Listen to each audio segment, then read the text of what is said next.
Welcome to our channel. నేను కృష్ణ చైతన్యాని. ఇవాళ మనతో పాటు ఇంద్రనీల్ గారు ఉన్నారు. ఈ ఇంద్రనీల్ గారు చూస్తే మళ్ళీ కొత్తగా ఏదైతే 3 క్యాపిటల్స్ జగన్మోహన్ రెడ్డి గారు తీసుకున్నారో దాన్ని ఇప్పుడు కొత్తగా 3 జోన్స్ కింద కన్వర్ట్ చేశారు.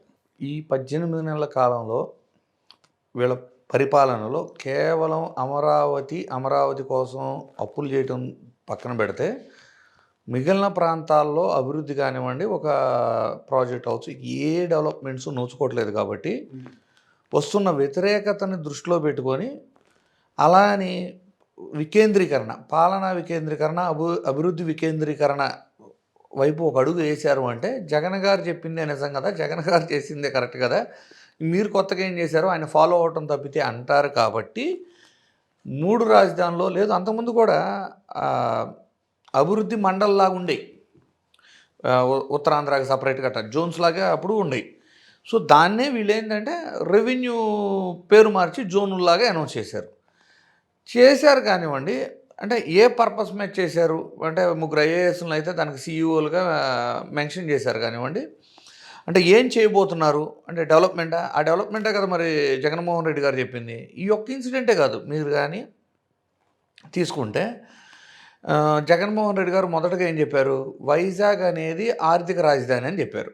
వీళ్ళు ఎన్నికల్లో గెలవగానే చంద్రబాబు గారు ఫస్ట్ ఏమన్నారు, వైజాగ్ ఆర్థిక రాజధాని అని చెప్పారు.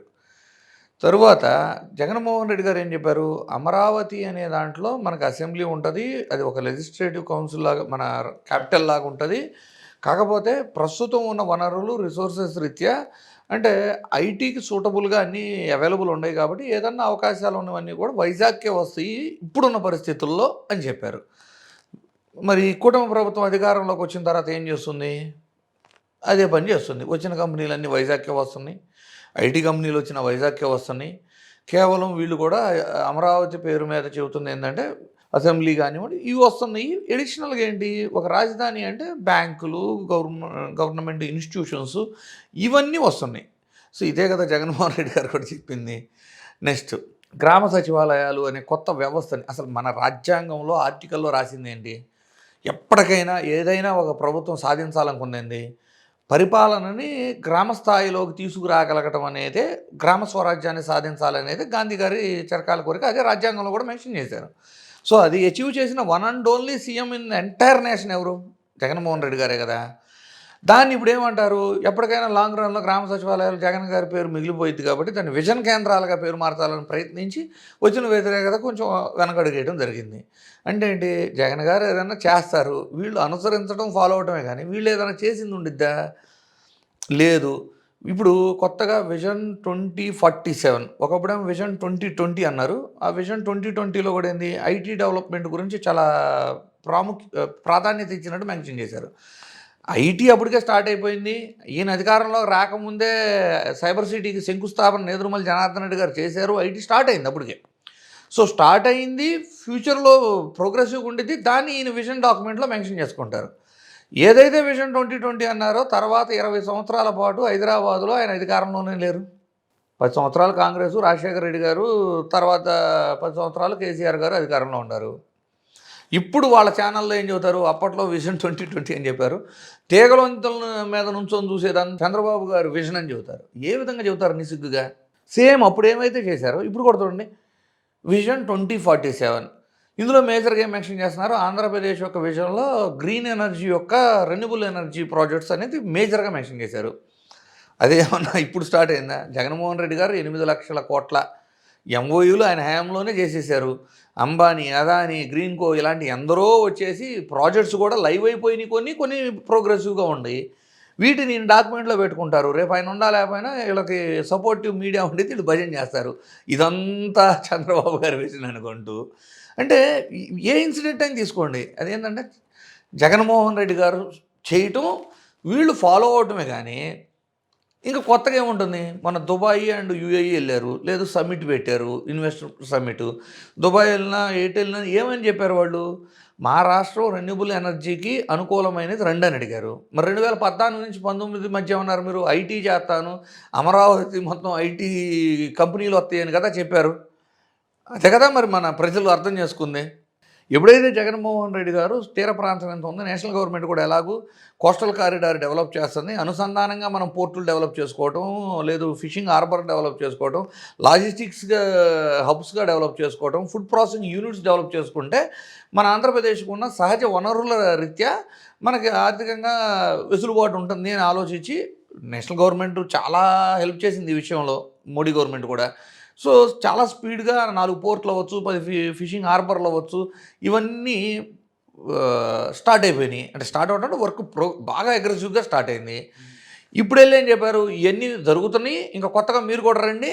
వీళ్ళు వెళ్ళి అడిగింది అంటే నేను చెప్పేది కదా, వాళ్ళ పేపర్లోనే వాళ్ళు ఏం రాశారు, ఫుడ్ ప్రాసెసింగ్ యూనిట్లు ఇన్వైట్ చేశారు, లాజిస్టిక్ హబ్స్ను ఇన్వైట్ చేశారు, మా దగ్గర పోర్ట్లు ఉన్నాయని చెప్పారు, మా దగ్గర ఫిషింగ్ హార్బర్లు ఉన్నాయని చెప్పారు, అండ్ గ్రీన్ ఎనర్జీకి సూటబుల్గా మా రాష్ట్రం అని చెప్పారు. వీటినన్నింటినీ గుర్తించి డెవలప్ చేసి వాటి మీద కృషి చేసింది ఎవరు, జగన్మోహన్ రెడ్డి గారు కదా.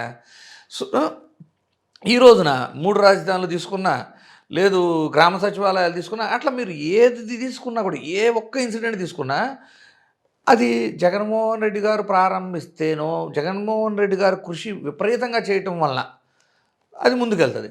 మీరు చంద్రబాబు గారి హయాంలో ఇది నాలుగోసారి సీఎం కదా, ఏదైనా ఒక హయాం తీసుకోండి, ఎగ్జాంపుల్కి ఏదైనా ఒక హయాం తీసుకొని ఆయన హయాం స్టార్ట్ అయ్యి ఆయన హయాం ఎండ్ అయిపోయేలోపు ఆ 5 సంవత్సరాల పరిపాలనలో ఏదైనా స్టార్ట్ చేసి ఏదైనా పూర్తి చేశారేమో చెక్ చేసుకోండి.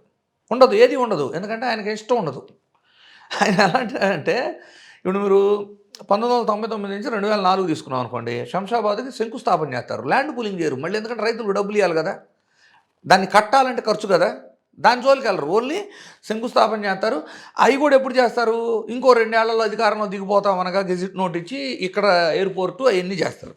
కట్ చేస్తే ఏమైంది, నెక్స్ట్ వచ్చిన రాజశేఖర రెడ్డి గారు వచ్చి ఆ భూముల్ని పూలింగ్ చేసి రైతులకు డబ్బులు ఇచ్చి ఆయన కట్టాల్సి వచ్చింది. పీవీఆర్ ఎక్స్ప్రెస్ హైవే వేసి అవుటర్ రింగ్ రోడ్ వేసి, అవుటర్ రింగ్ రోడ్డు అనే పదం కూడా కరెక్ట్ కాదు సార్, కేవలం ఎక్స్ప్రెస్ హైవే మాత్రమే ఈ విషయంలో ఉంది. తర్వాత రాజశేఖర రెడ్డి గారు వచ్చిన తర్వాత జరిగింది దాన్ని ఎక్స్ప్రెస్ హైవే అన్ని కూడా కాదు, ఫస్ట్ ఓన్లీ ఎక్స్ప్రెస్ హైవే ఒక చోట నుంచి ఇంకో చోట వరకే. రాజశేఖర రెడ్డి గారు దాన్ని అవుటర్ రింగ్ రోడ్డుగా కన్వర్ట్ చేయించారు. అది మీరు కావాలంటే అప్పుడు జీహెచ్ఎంసీ యొక్క కమిషనర్గా ఉన్న వాళ్ళని అడిగితే చెబుతారు ఇలాంటివన్నీ. సో ఒకవేళ సరే అది కూడా ఒకవేళ చంద్రబాబు గారి ఘనతే అనుకుందాం, అది కూడా అవుటర్ రింగ్ రోడ్డు ల్యాండ్స్కి పూలింగ్ చేసి డబ్బులు ఇచ్చింది ఎవరు, రైతులకి కాంగ్రెసే, కట్టింది ఎవరు, కాంగ్రెసే. పోలవరం నిర్వాసితులకు మేజర్గా డబ్బులు ఇచ్చింది ఎవరు, కాంగ్రెసు ఆర్ వైఎస్ఆర్సీపీఏ.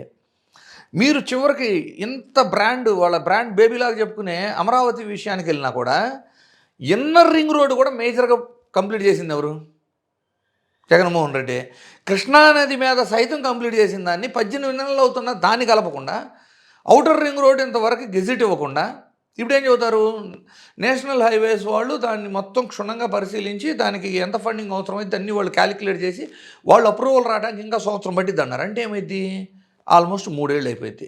అంటే ఇప్పుడు చెప్పిన ఎగ్జాంపుల్స్ లాగే మళ్ళీ ఏమైపోతుంది, అవుటర్ రింగ్ రోడ్ని ఇంకో సంవత్సరం ఎలక్షన్ ఉందనగా గెజిట్ అది ఎక్కడెక్కడ వస్తుందో ఒక మ్యాపు వాటి వరకు రిలీజ్ చేసి చేతులు దులుపుకుంటారు.